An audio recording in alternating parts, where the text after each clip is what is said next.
just a little bit would be enough for this salmon tartar.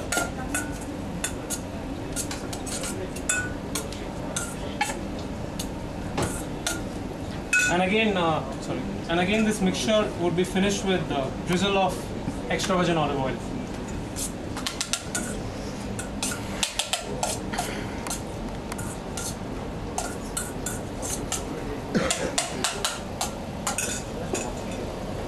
For the starter, I'm doing again Sichuan pepper based dressing, which is going to complement the starter because it would be slight acidic.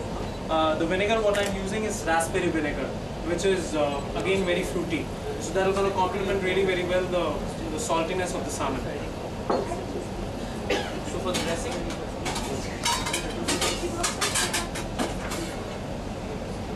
I'm using a little bit of raspberry vinegar.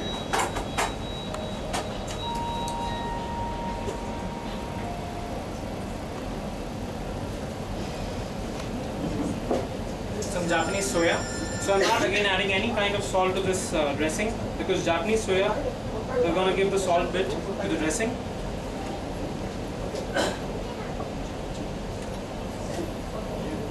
And some freshly grounded Sichuan peppers.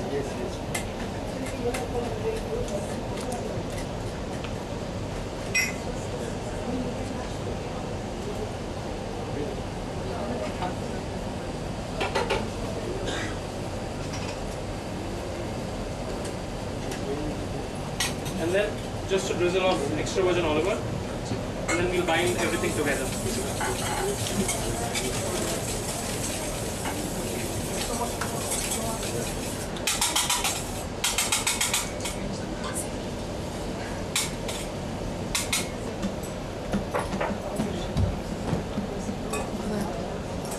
I'll be just plating it.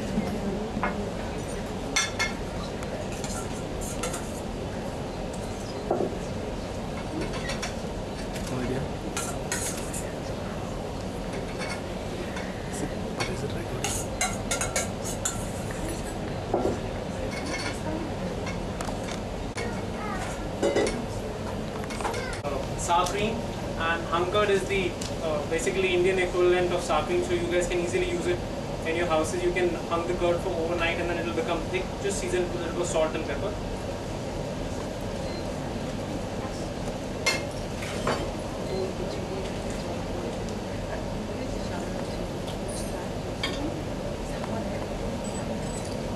Sheet of nori.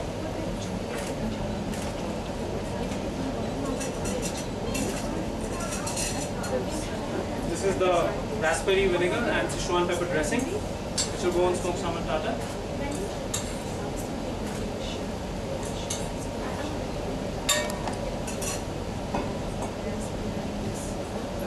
Some fresh chives.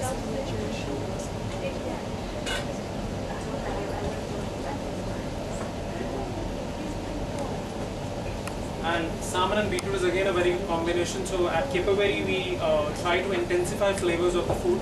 So what we have done here is we have dried beetroot and processed into a powder form, which will go as a garnish of the tartar. And a slice of Melba toast with which you can enjoy your tartar.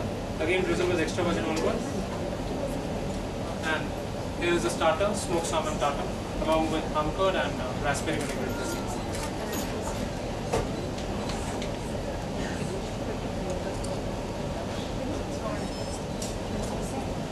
The next preparation what we are going to do is a cold eggless cheesecake, which is not baked, and I would be using mascarpone cheese for the same.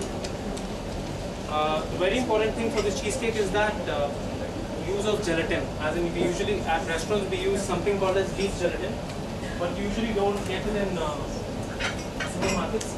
You get something called powdered gelatin. So now, the only way you can use powdered gelatin in a very effective way is that you have to bloom it in water. Like this is 8 grams of gelatin, which is mixed with 30 grams of water, and then you leave it for like 5 minutes. It was just being done 5 minutes back, and then the gelatin will soak all the water. After that, when you will melt the gelatin will become very smooth, and then when you are doing your cheesecake, the result would be very smooth texture. So this I'm just putting it inside the oven for melting by the time I'll start my cheesecake. Now you can use any mold or any ring in your house, but what I've done is I've used a ring which has been lined with some aluminum foil which is easily available.